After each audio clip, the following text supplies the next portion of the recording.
Welcome everyone. Welcome to a unique insight into how the Australian Institute of Business are leading their organisation through a time of crisis.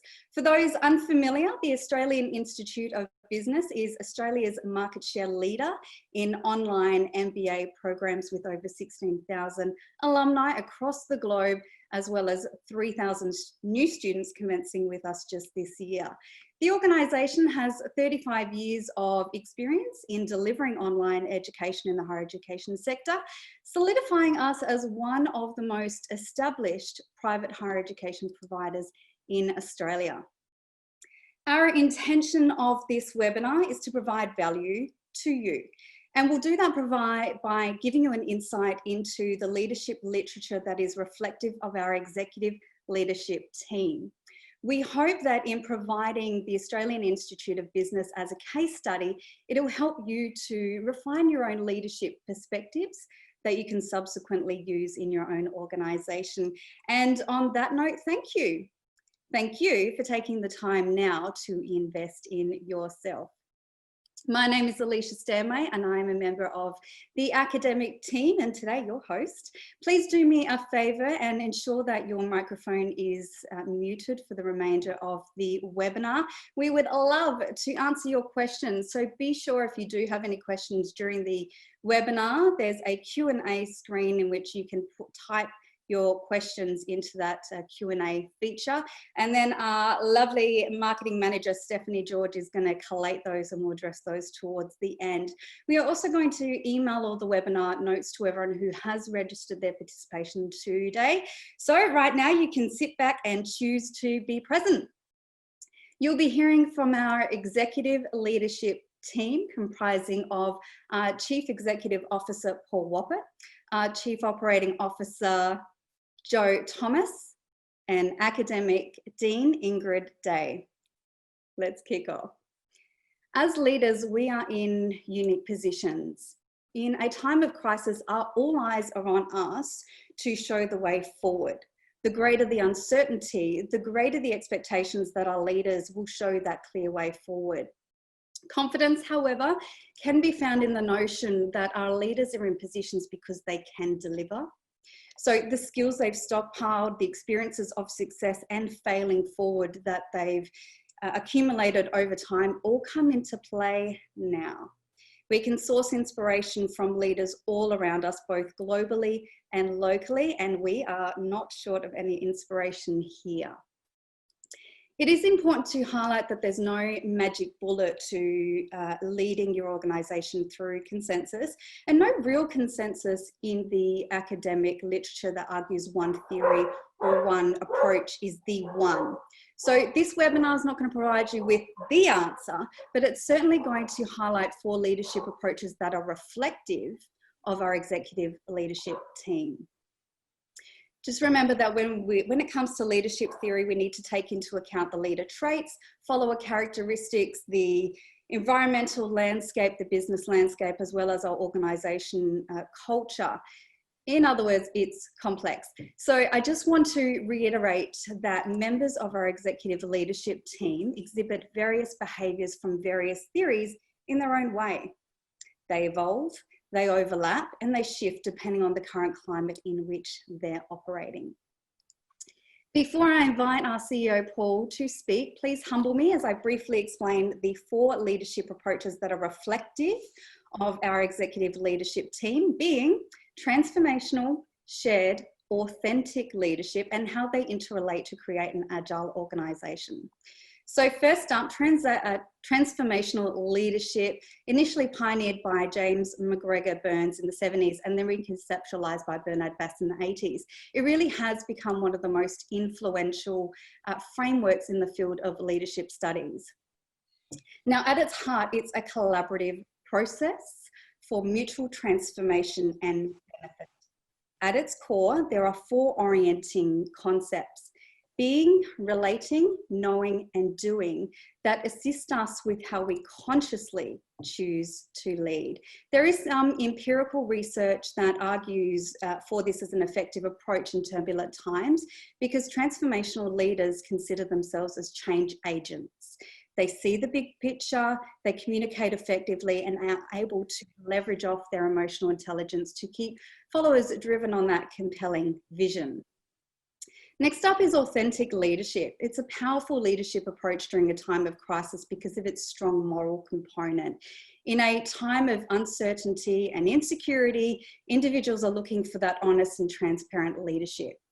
We want our leaders to be known for their character, their substance, their integrity, that we trust to restore that strength once the crisis has passed.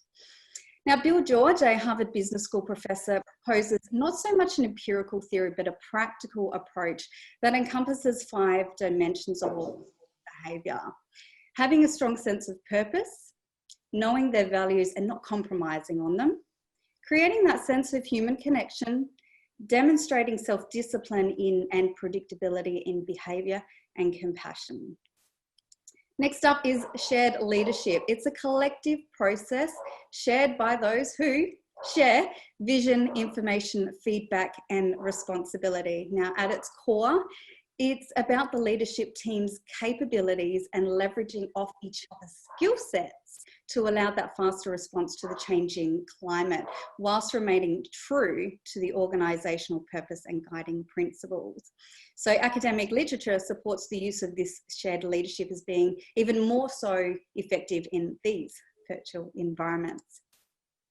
And finally, we see those 3 leadership approaches feeding into the notion of an agile organisation. So agile organisations are those that evolve and even more so thrive in that rapidly changing environment, yet the emphasis remains on customers. So what that might look like can be demonstrated through 5 trademarks of an agile organisation. Having a well-defined North Star, a network of empowered teams that have the mindset of clear responsibility and accountability, rapid decision and learning cycles, a dynamic people model that ignites passion, and next generation enabling technology to meet the customer demands and remain competitive in what we're now seeing a new business landscape. I will also point out for those interested that McKinsey & Company released a report in March 2020 that responds to the coronavirus outbreak and future challenges from a leadership lens. Now, as we move through the webinar, I'll be able to draw on points to articulate where these 4 particular leadership approaches are being reflective amongst the team, and we'll highlight again that there are many overlapping facets between those theories. Paul Wappett is our CEO. Paul, it's no easy feat leading an organisation through a time of crisis of such proportions. So I'd like to honour all those leaders out there. In a time of uncertainty when employees may be anxious about their job security, how they're balancing that family life, health, while continuing to provide value to the organisation, Paul, how do you keep employees focused on what matters most and motivated to do more than is typically required? Thanks very much, Alicia, and thanks to all of you who've taken the time out of what we know are busy days at this point in time to take part in our webinar today.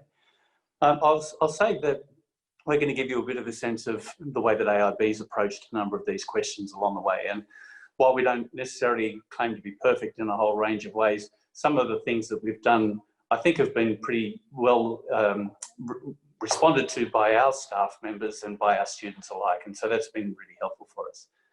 I think firstly, we've recognised that this is anything but business as usual, and the way that we're programmed to behave and act doesn't always work well in times like this. So we've been very conscious about the fact that we have to be very deliberate about our leadership to understand what it is, the impact that we're trying to have for our people, and understanding what it is that they'll be going through at a time like this. So we started by taking the opportunity to really reinforce our messages about why it is that AIB exists. You know, Alicia's talked there about the North Star and the purpose. So what it is we stand for, what are the strategic choices that we've made in terms of the markets that we choose to compete in, who it is that we're targeting, what value we're looking to provide to our chosen audience, what it is that our students tell us delivers value to them, what we believe and how we act. Now, it sort of helps in our case that we've been really deliberate about those things well before the pandemic crisis arose. And so when it came time to revisit them with our staff, it was pretty clear that the pandemic hadn't really changed anything about the guiding principles, about our sense of purpose, about what it is that we saw as value along the way. And so, having something that guides not only what you do, but why you do it, helps everyone in the business to understand how their job contributes to the performance of the business, how the performance of the business contributes something positive to the world. And those things are really important to our members of staff. So purpose is that bridge that helps people get that level of understanding. At AIB a few years ago, we did away with the notion of a mission statement and a vision statement. We found that people used to be quite confused by the difference and not know which ones to apply in different circumstances. And so while it might sound like it's only semantics, we focus on what we call our purpose and our statement of ambition. And that's been really helpful in terms of getting people to rally behind what it is that we do and why it is that we do it. So when we talk about our purpose at AIB, the reason we exist, we describe it as career-enhancing credentials for everyday people. And that lets everyone at AIB know very clearly who it is that we serve, everyday people, what it is that we provide to them, which is credentials, and why those credentials are valuable to the people that we serve, because they're career-enhancing. It also helps us to contrast that with what our competitors do. So, for example, the everyday people bit forces us to challenge the conventions of the sector and has, for example, enabled us to provide pathways to MBAs for people who have had no prior tertiary study. But purpose needs to be more than just a mere description of what the business is and what it does. It needs to speak to a higher purpose and about how the world benefits from what it is that you bring to the table. And in our case, that's been about democratising education, which we've always felt for too long was reserved only for the elite or for the rich. So it speaks to the fact that we believe in the transformational impact that education has on students and on their families and on their communities and even their whole economies and nations. It speaks to our desire to contribute to the dismantling of structural disadvantage by providing accessibility to education to people who've traditionally been denied that accessibility. And that's a really important part of the purpose for our people, to know that actually we're doing something to make the world better for a lot of people. But we also see that delivering on that purpose necessarily leads to shareholder value. We don't see shareholder value and purpose as actually being in conflict within each other, but that the purpose is giving rise to the means by which we can create that shareholder value. So we're unashamedly a for-profit company, that we have shareholders who are expecting a return on their investment, and we see that the two actually easily sit side by side with each other. But purpose also plays another role. It helps guide the leaders of the business in their decision making, and most importantly, lets the leaders of our business make decisions about what to not pursue and giving some parameters around those types of things. So we don't want people to pursue things that are incongruent with that purpose. And that brings focus to strategy and to our operational decision making, and it's extraordinarily valuable for us. Then we sort of come to the notion of values. And from our point of view, the thing that really kills brands is inconsistency and dissonance. So we'll all have examples, I think, of probably those companies, those products, those people by whom we feel let down because the reality of dealing with them and interacting with them doesn't live up to the promise that they've induced us in with. And so businesses that are very clear about the values that define them and guide their decision making, and most importantly, who are true to those values even when, or especially when, things get really tough, are the businesses that tend to not fall into the trap of failing to live up to their promise. Well, nearly as often anyway, as those whose stated values are either mere hollow rhetoric or so generic that they don't help to differentiate the business from others. Excuse me. So for us, values need to be more than a series of, mum and apple pie type words that you feel have to be part of your statement of values. They need to be things that your staff and your customers will cling to in times of crises like this, because A, they trust you to be true to those values, And B, they know that those values will lead you through whatever difficulties you're facing at any point in time. So in our case, we talk about our values at AIB as two things: a set of underpinning beliefs that underpin everything that we do, and a set of behaviours that everyone signs up for when they become part of AIB. And so importantly, to go back to that point I made earlier, one of our underpinning beliefs is that actually we think profit's important, but only when that profit comes as a result of having delivered value to your customers. And in our case, we sort of talk about that in terms of the value comes from delivering great learning experiences, delivering great customer interactions. It's, you know, pretty simple business at the end of the day. So we have this leap of faith that says when we do that, when we create that value, when we deliver that value, that's going to lead to profit. We like making profit because that gives you options and it helps to lessen your risk and make you more sustainable and so on.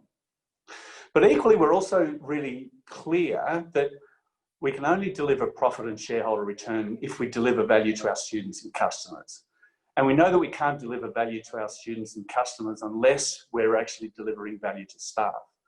And that's why we pay so much attention to the people element of our business, because we know that we're not going to be able to, unless we actually give our staff a great place to work, meaningful, challenging roles, and support when things are going a bit crazy. We've got no real way of being able to deliver that value to our staff. So we don't see that as zero sum, either that you concentrate on profit or you concentrate on people. We're actually very clear that we can't deliver profit unless we take care of our people, who in turn are going to take care of our students and our customers. When it comes to the sorts of behaviours that we sign up for, although there are sort of the three overarching behaviours are reasonably generic, we talk about them as being deliver value, challenge conventions, and be human. So that they're pretty generic sort of words, but we know that we have to go deeper than that so that people can differentiate AIB from just about any other company at the end of the day. So we try to bring those overarching behaviours to life with richer statements that go to the heart of how it is that we're going to act all the time.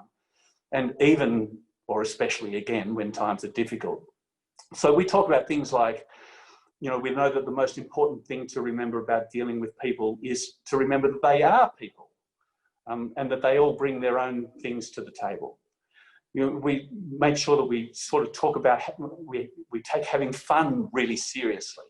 We talk about we're transparent, we trust people with information, we trust them to do the right thing with it. And we appreciate upfront and frank interactions. We genuinely appreciate alternative viewpoints, but only up to the point at which a decision made. So those richer statements about our behaviours sort of let our staff know what it is that we expect of them, but also what they should expect of us as their leaders. And we give them the right to call us out when we don't live up to those types of behaviours. But it also gives them license to then exhibit those sorts of things to our students and our customers.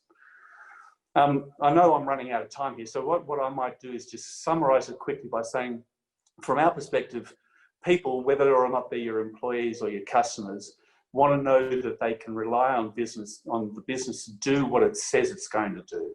And anything short of that leads to distrust.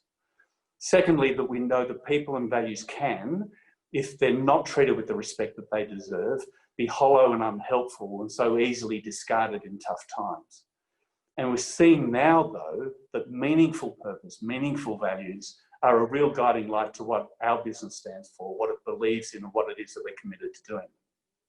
And the third and final thing that I'll say is any leader trying to build a reputation that will cause people to follow them really needs to be very deliberate and thoughtful and precise when you're determining what it is that are your principles, what's your purpose, what are your values. Done well, people will actively and enthusiastically follow you. But if they're done poorly or if they're not done at all, then people have no reason to follow you. And Paul, I love the overarching emphasis on purpose. It's such a critical component of all four of those leadership frameworks that we alluded to earlier. But I love that you reinforce that North Star, because agile and authentic leadership literature in particular refer to purpose as being one's North Star. So I think this is going to be a really powerful takeaway for our audience. Something else I want to draw on is the notion of being authentic. Now, being authentic is allowing that individual to be able to shift and expand with the changing environments in which we're in, which also aligns with that transformational leadership literature that argues that leaders are in this constant state of evolution, but they continue to remain true to their values. And this is a really important point in a time of crisis, because it's these very moments that challenge us, and they challenge our sense of self. And reflection on those experiences are always going to help us lead more effectively. Let's bring in our COO, Joe Thomas. Given how quickly the business landscape has shifted in these last few months, we're seeing many organisations having to adapt new ways of doing things, which is a critical component of being an agile organisation. We've all been disrupted. Yet this disruption is a valuable opportunity for organisations to identify those growth opportunities that will drive that organisational improvement. So Joe, what does disruption look like, and how are you leading this process? Well, disruption is when you go on leave and you come home 6 days later and unexpectedly, and your entire business is suddenly working from home, which is what happened to me. And so we find ourselves in a completely unexpected world. And originally, that can be discombobulating. It's hard to work out, how can I be normal when things are just so crazy? When I've suddenly turned my kitchen table into my office, and the people that I said goodbye to on Friday are now in their pajamas. Well, mostly people haven't been in their pajamas. But what has really taken me by surprise has been actually how energizing this level of disruption has been for us at Australian Institute of Business. We've always been an agile organisation, but sometimes you can find yourself talking the talk, but not always walking the walk when it comes to agility. And so you're doing the patterns of agility without actually moving really quickly. And so this level of disruption and the energy that has given us has really been caused because the old normal was so abruptly shattered that there's this space for new ideas to emerge, and old ways of doing things can suddenly be done, or people are willing to give them a go. Those things that were just, well, that's just how we do things around here. When there's an imperative to survive, suddenly everything's up for grabs. And so we have launched programs in 6 working days, 22 people with only a half-hour meeting every afternoon to catch up, have launched something that under normal times would have taken us 6 months. And now we're waiting for as a tick from an external body. So this was a mix of Slack, a mix of Zoom, but people are just getting things done. And historically, we would have had meeting after meeting and face-to-face, and let's write the business plan and let's do this. And instead, we just got on with it.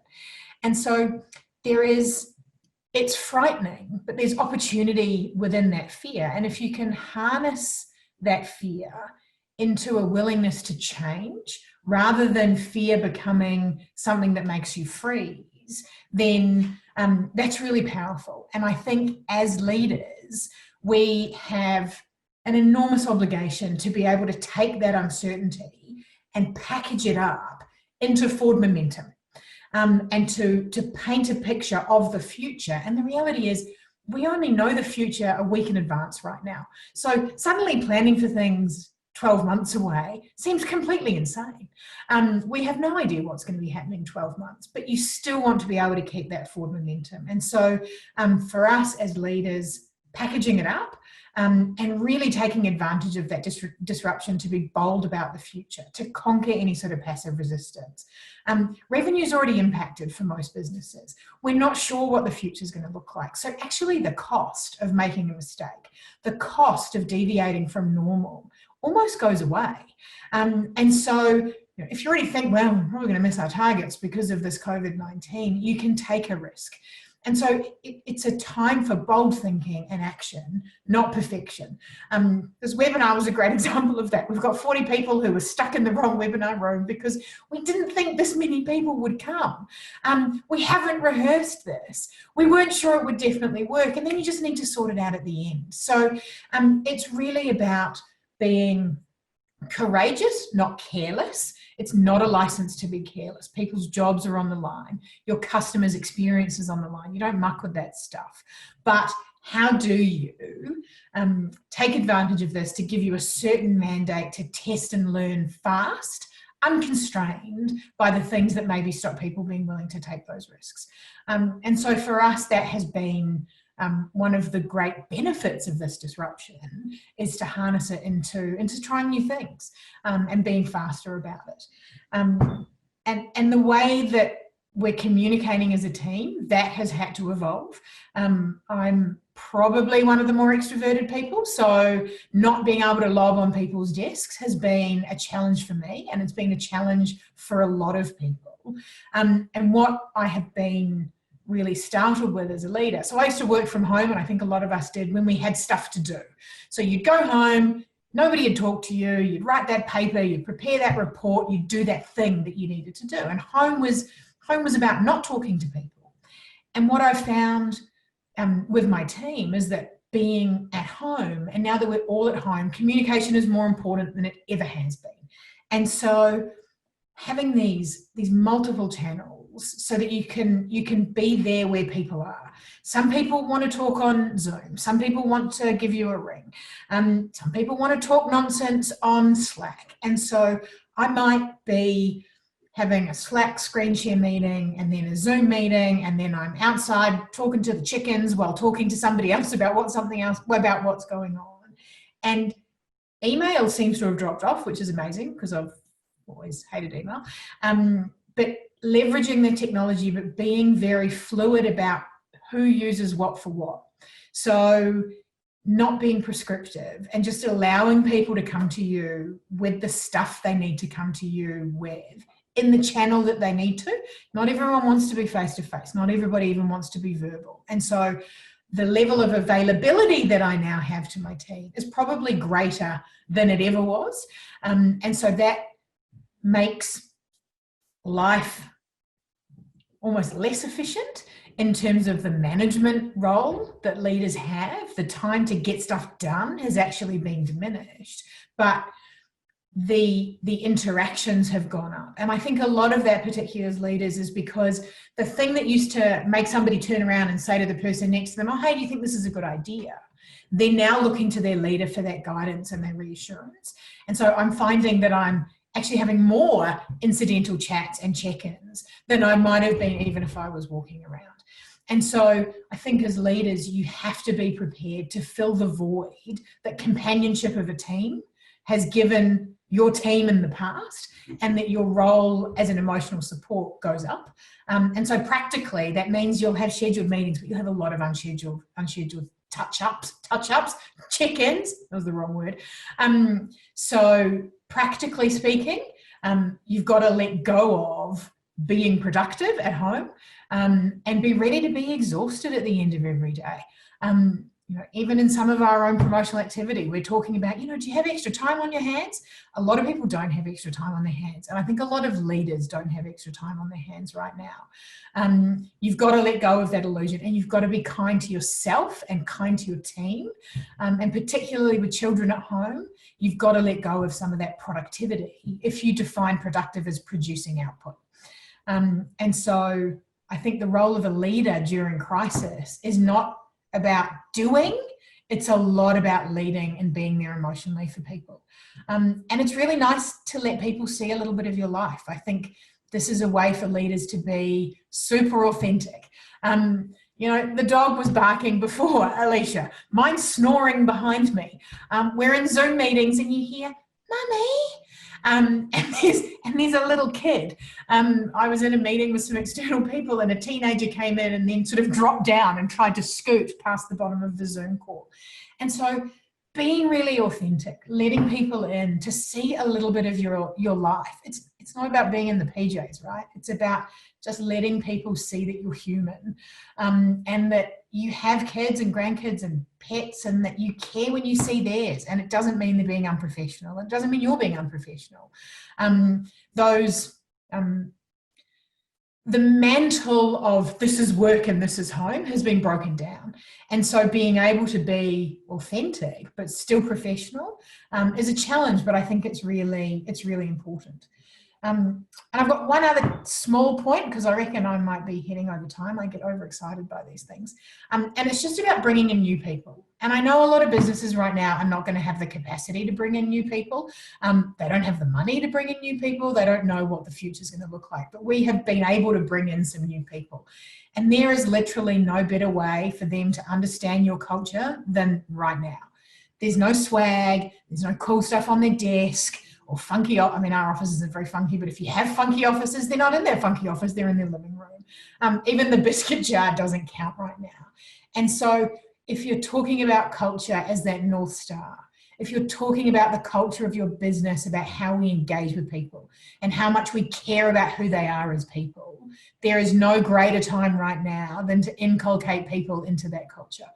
Good or bad, they know who you are right now. They know what that business stands for better than they ever have before. And so over-including them, include them in meetings that maybe you wouldn't normally, because it's a way for them to start to absorb that culture.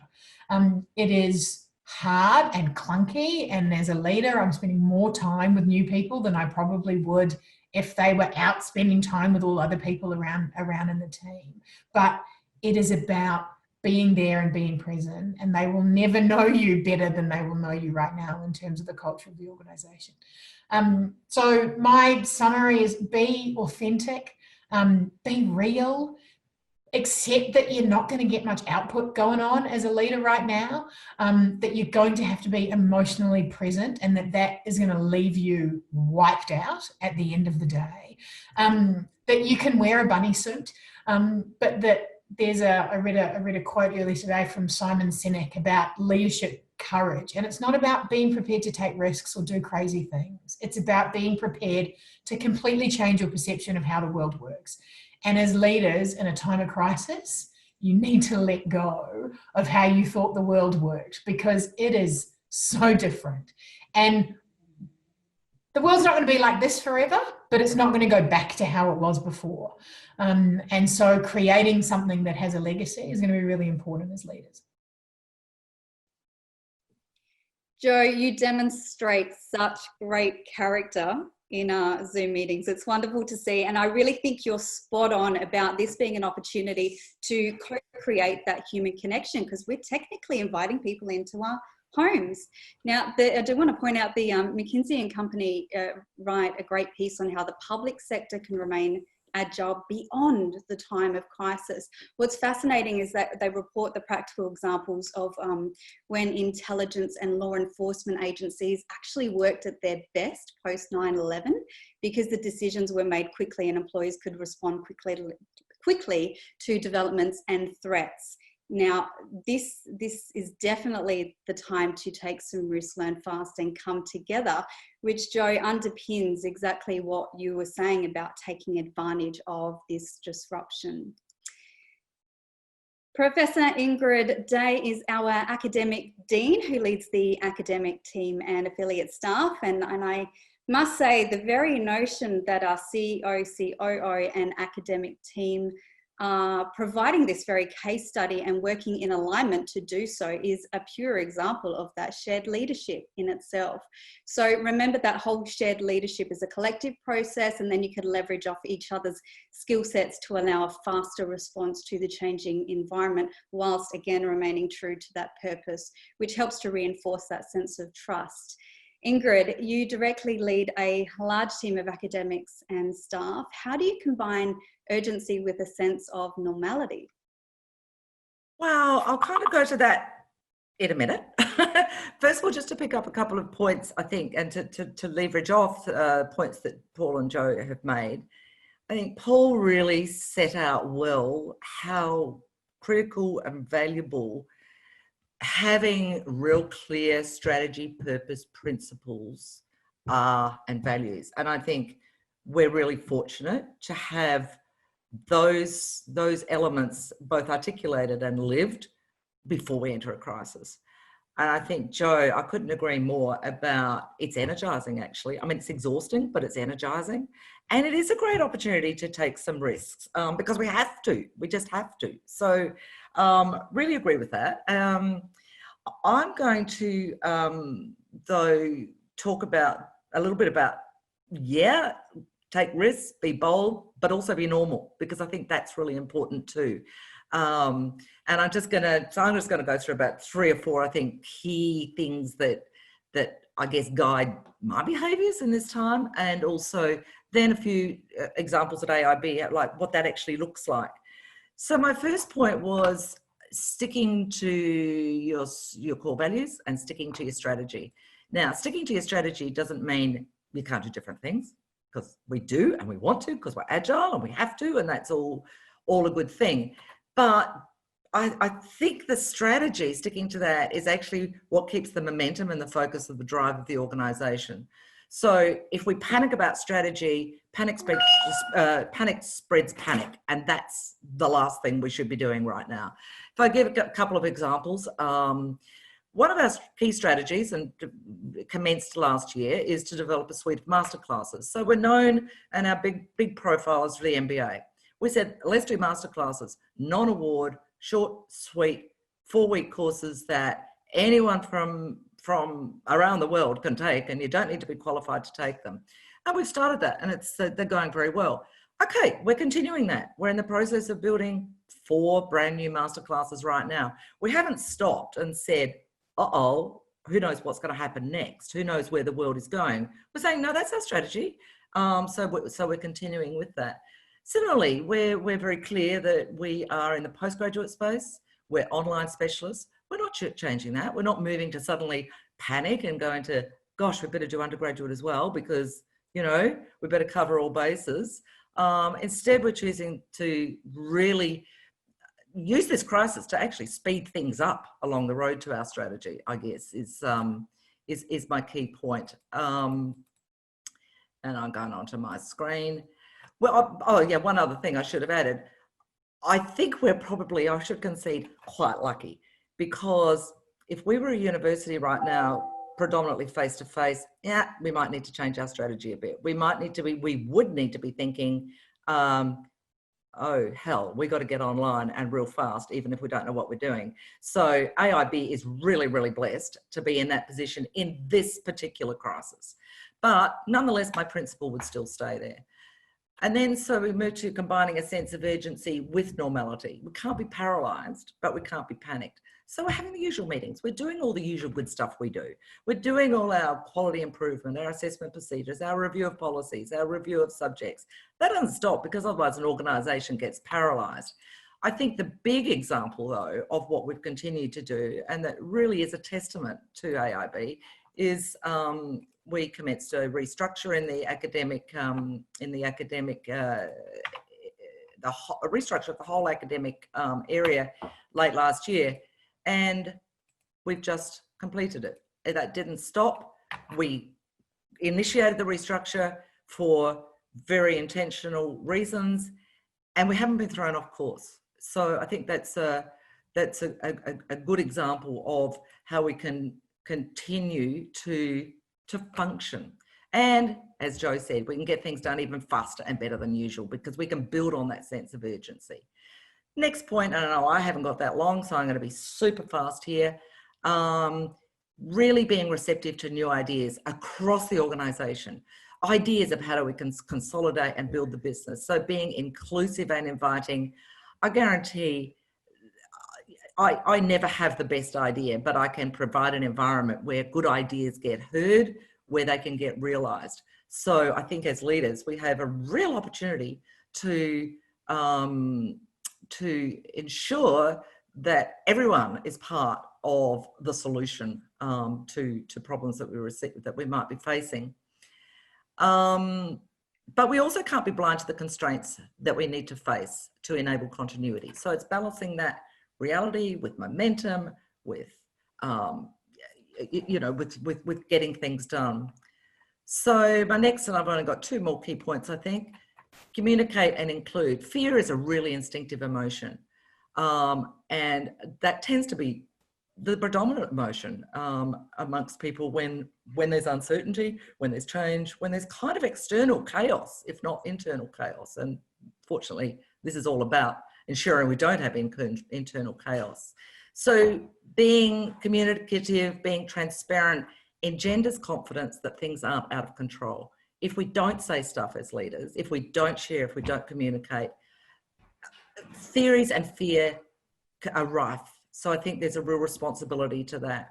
We've got to be honest about the reality of external uncertainties, realistic about sacrifices that need to be made. And really important point to me, and I hope this is evidence of it, is really clear that the leadership team, in this case, that's primarily Joe, Paul and I, are collective. Our decision-making is aligned. I think that builds confidence in the integrity of the leadership of an organisation. So, you know, we're meeting pretty much every day as a small team. Then the larger management team meets weekly, and everyone, the whole organisation, meets weekly too. So, being agile, we need to be flexible to accommodate unique student situations and vulnerabilities. So we've been giving, you know, rightly extensions for assignments. People are in unique circumstances, and we need to be open to that. We need quick, efficient, continuous decision making. I think Joe and Paul both alluded to this. So, for example, Joe gave some examples, but we've made a really quick decision to, and when I say quick, I don't mean careless, I mean thoughtful, but fast, to add an extra term. So that we can accommodate those students who might want to start sooner than their normally scheduled timetable. We're allowing greater flexibility to study full-time rather than part-time. Again, this is all within policy. It's all done properly, but they're quick, sensible reactions to a changing external environment. And then finally, we're also contributing internally. It's not just about being inward looking. If we're true to our values, then we're true to that value that says we are good citizens as an organisation. So remaining true to that, I think, is really important. So we've made public a lot of our own experience and expertise in online learning. It's about being a good citizen. So important to stay true to strategy, important to be flexible, important not to panic, but to innovate and to stay true to our values. And probably most of all, important for it to be a shared endeavour. That's it from me. You know what, Ingrid, in the 1920s, Mary Follett said that leadership is not defined by the exercise of power, but by the capacity to increase that sense of power among those led. Yep. So therefore the attention is and should be shifted to power distribution, and that becomes a powerful link to your emphasis on that collective leadership. Thank you, Ingrid, Joe and Paul. In case you missed it at the start, we will email all registered participants with our webinar key points. And now we're going to switch modes a little and answer some questions. Throughout the webinar, Marketing Manager Stephanie George has been collating your questions in the Q&A feature. Bear in mind, she has had a big task in moderating both the chat and the Q&A. So we have so many people on this Zoom right now. So my apologies that we're not going to get to them all, but Stephanie, over to you. Hi, everyone. So we've had some really great questions come through. I'm going to start with one from Amanda. As a people-focused leader, I'm more in favour of a transformational leadership style in approach to leading my people through the crisis. However, my organisation are taking a very autocratic approach and a very process-driven, more or less telling employees to just be grateful that they still have a job and to adapt, which they are, but it's coming at a cost to their trust and engagement. This new organisational culture doesn't align with my values, and I want to know how I can strike a balance with this internal conflict. Who would like to take that? I'll have a crack to start with. And then I'm sure that Joe and Ingrid might come in and supplement what I'd have to say. Look, in the early days of this crisis, we made a very deliberate decision that we were going to try and restrict some of the decision-making about key things, about where our priorities would be, to a small group so that we could actually make sure that we had clarity and certainty around that. But always with the view that we would keep people focused on what are the principles that we were going to employ during this crisis, and what were things that were going to guide our decision making. And we've started to relax that as we've gotten more into a sense of a new normalcy, because we recognised that for a while people were a little bit stressed about how it is that they were going to work. We needed to make sure that everyone had all of the equipment that they had and all of the environment that they had to be able to do things. So now, I hope that that didn't come across to our people as some sort of autocratic bit as well too. And we've started to relax that down the track. To the question as to how it is you might be able to influence things in a different way, I think maybe focusing on that fact that the only way that any business is going to be able to survive this, there's going to be people going through, the revenues are going to be declining, they'll probably be burning through cash in a whole range of other ways. The only way you can continue to provide a sustainable business model is to provide value to your customers. And for virtually every business in Australia, the only way that you're going to be able to provide value to your customers is by making sure that your people are in a position where they can do that. And so I think it's just about chipping away at the leaders of your organisation, giving them those messages, being clear about the fact that you've got ideas and that you want to lead with initiative and be proactive about a range of things, and falling into line behind whatever the decisions do get made, because I think that's an important part as well too. But now's not the time to be timid. Now's not the time to be shy about these things. It's important to have your voice heard and to shape the organisation in the way that you and your fellow colleagues would want it to be shaped. Thanks, Paul. So I've got another good one here from, and I apologise that I may not pronounce this correctly, Alois. As a new person in an organisation, how do I show my skills and leadership without having prior relationships already formed?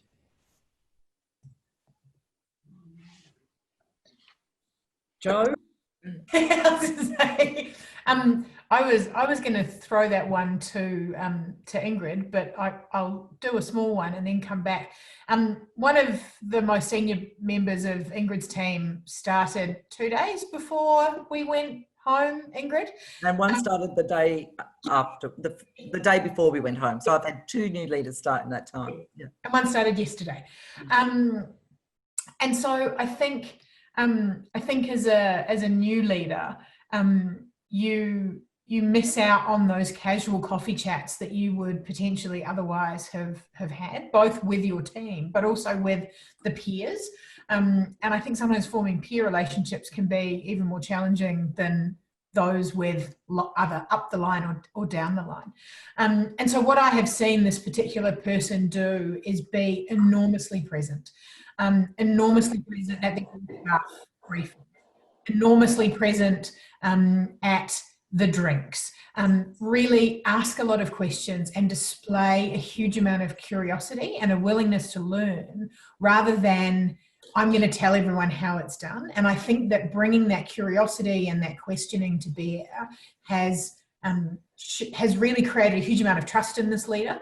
And now as they start to make suggestions about what we can do, that trust and belief in their understanding of how we as AIB work is there. And so that feedback and those contributions are now really welcomed, because they come from this background of curiosity and seeking a deep level of understanding, and therefore the trust that's come with that.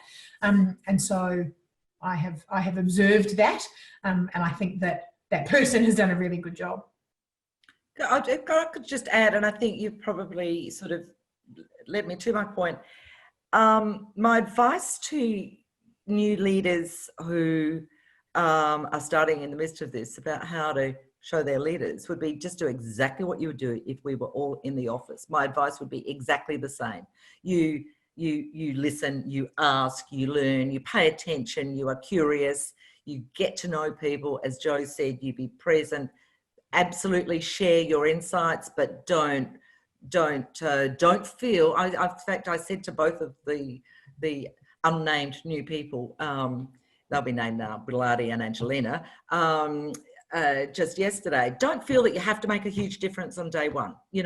Don't feel you have got time. Take the time to get to know the organisation and the people. Sure, come up with new ideas, but don't feel like you have to set the world on fire on day one. My advice would be exactly the same. Same as if we were all face to face. Brilliant, thank you. So we've got another one here, which I'd say I'll be throwing this one to one of our academic leaders, but what would a general checklist of being an authentic leader look like?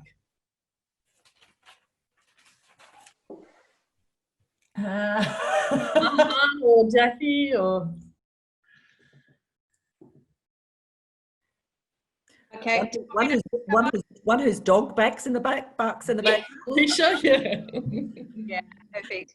So I think all the things that we've said. I mean, I literally think the things that Paul was saying about, you know, we've all been saying, I think, about being open, being transparent, being present, being available, being engaged, being honest.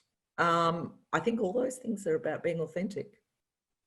And I think being prepared to show a little bit of vulnerability. And not having all the answers. Absolutely, yes. Not having all the answers. Because as I said in my quick little bit, I don't have all the answers, but I know that there are damn good answers in the organisation. So I think an authentic leader is open to that. Yeah.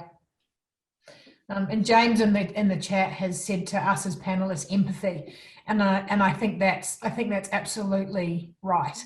And I think that there's been a few questions also in some of the chat around the transactional versus the transformational.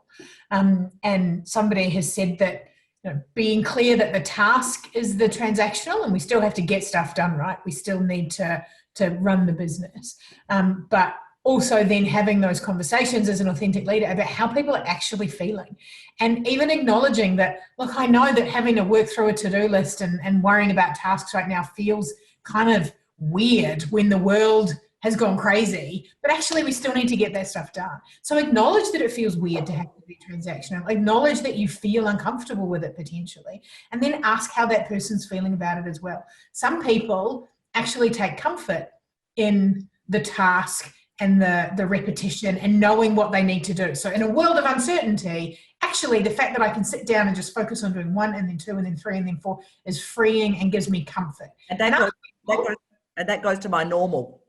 Correct. You know, that's comforting. Yeah. And other people are like, how on earth can I follow this logical thing when I can't even, I got a kid biting my leg and the dog's barking and I'm worried about my grandma and all of these things. And so you just got to ask the question. You've got to acknowledge that it's weird, and you got to ask the question and actually give I'm a bit sweary. It's another thing that's authentic. You just got to give a damn about how people are feeling about things. So you got to ask, and then you got to care about the answer. Need to make decisions. I mean, you can consult, but people need decisions as well. Yeah. Steph, I think that's an interesting question that I can see there. How can one choose between integrity and character? Yeah, that was also on the list. Who would like to take that? I don't think you can have character without integrity, can you? Well, I thought that as well, actually. I was interested to see what you guys would say about that one. I feel like they go hand in hand. Yeah. Another one is from Ben on trust. Some of us are in the position that our businesses have been shut down.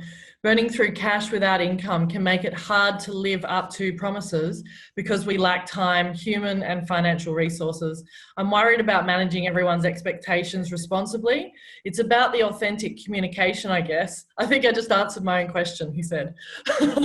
I think you're right, Ben, because at the end of the day, people everywhere around the world know that we're in a crisis that none of us has ever experienced before. And there will be, amongst most people, a sense of reasonableness about the way in which organisations are going to deal with that. Now, I get that there will be some customers out there, some members of staff out there who are unable to hide their stress and their anxiety and who lash out and do that sort of stuff. And I've got to say, my heart always goes out to the people who are on the front line taking those types of calls from people. But ultimately, being really clear about the way that your business has been impacted, what that means in terms of what your customers can reasonably expect of you at this point in time, given all of the circumstances and the constraints that you've got, and probably being upfront around saying, we may not be able to meet your needs. But every business is trying to create some sense of trust with their customers. Any business that's trying to deal with it only on the basis of a transaction right here and now is losing the opportunity to be able to engender a sense of trust that will cause people to come back to you as the situation eases and we get into, again, new norms. Ultimately, you want people to come back and interact with you because they know that they can rely on you. So the authenticity around saying what it is that you can and can't do, what expectations you will be able to meet and which expectations you won't be able to meet, and in circumstances where you're not able to meet expectations, what you're going to do about that is about all that you can do. But I have a real leap of faith that those things will stand you in good stead when the situation eases.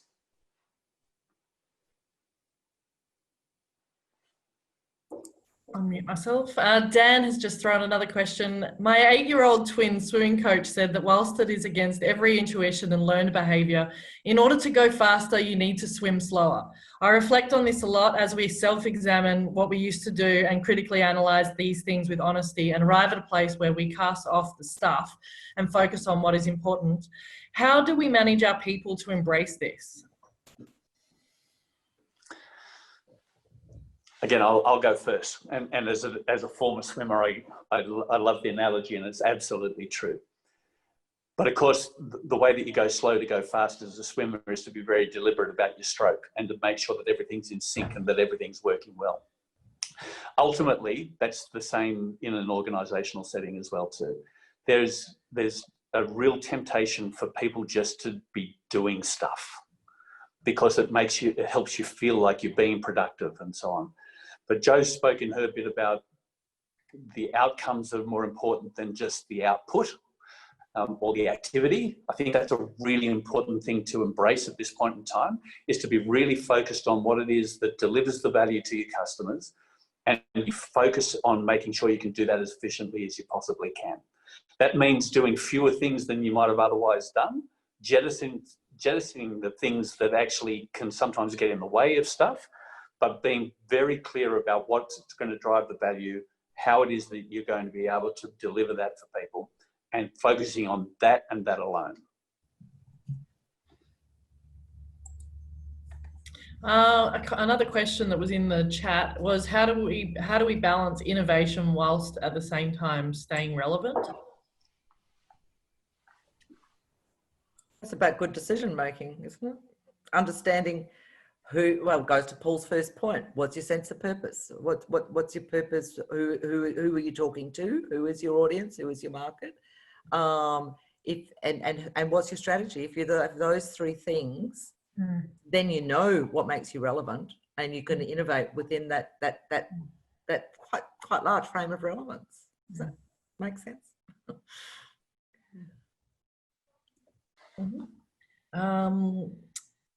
Another one was, why has it taken a crisis for people to take up all of the online services that are available? We've seen a 30% uptake in a lot of industries, such as banking specifically. Why haven't all the bright, shiny marketing campaigns been as effective as COVID-19 crisis?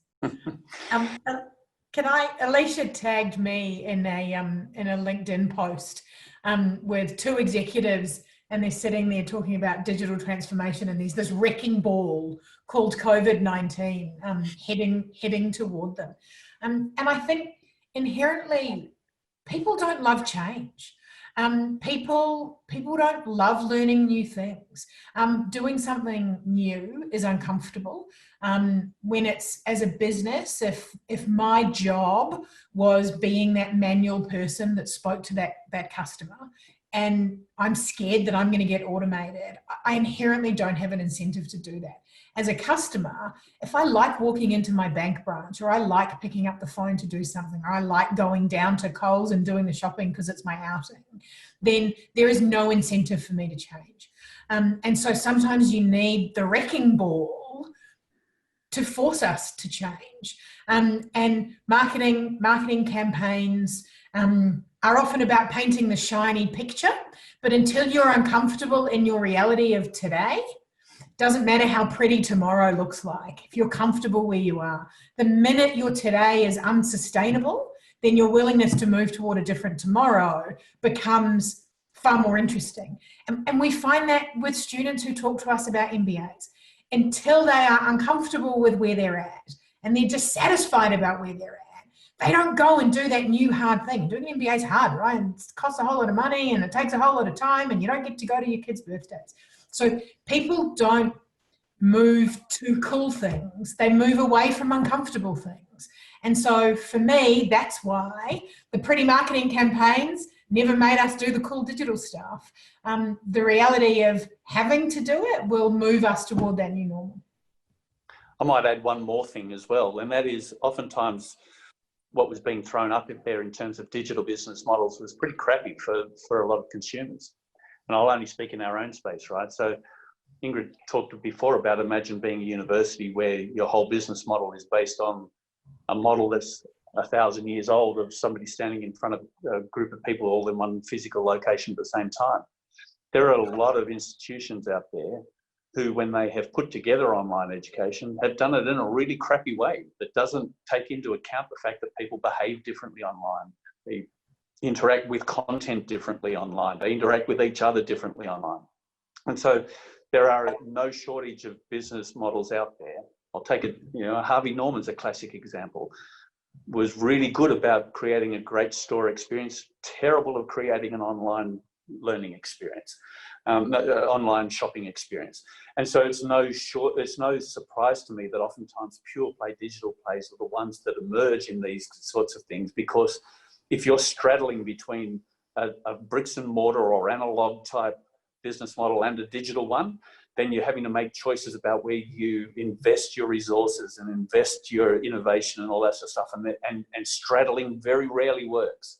I think that the COVID-19 crisis will cause a lot of people to think about what it is that their customers need from them, what's the value what's the job that their customers want them to produce.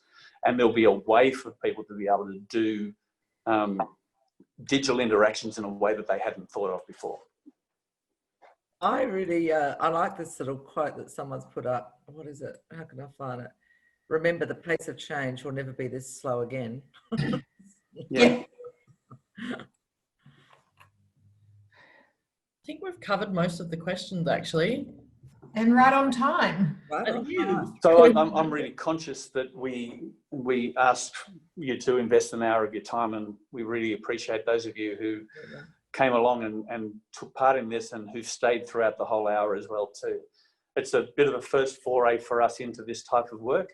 I think we've been energised by the opportunity to do it and prepare for it, but also to deliver it. And so I think that we'll be looking for opportunities to think about other things that we can put out there that will help people just to work through the way that they're thinking about their leadership and the way they're running their businesses at this time. We really appreciate it. Know that from our perspective, our business can only operate effectively if we've got students and if we've got alumni and we've got prospective students who are willing to engage with us and have the types of conversations and interactions with us that we want to give to people. And so we encourage you to stay in touch with us and let us know how it is that we might be able to help you as you're evolving your thinking about this sort of stuff. So we'll send out a bit of a short survey. I know that we all get survey fatigue, but we'd love to get your feedback about whether or not this has been useful for you and how it is that we might improve it. But we really thank you for the investment of time that you've made and for the investment of forming a relationship with AIB that we hope will continue for many more years to come. And thank you for taking part. Those wonderful comments that, Paul, you probably aren't seeing. They're just wonderful. Thank you. Yeah.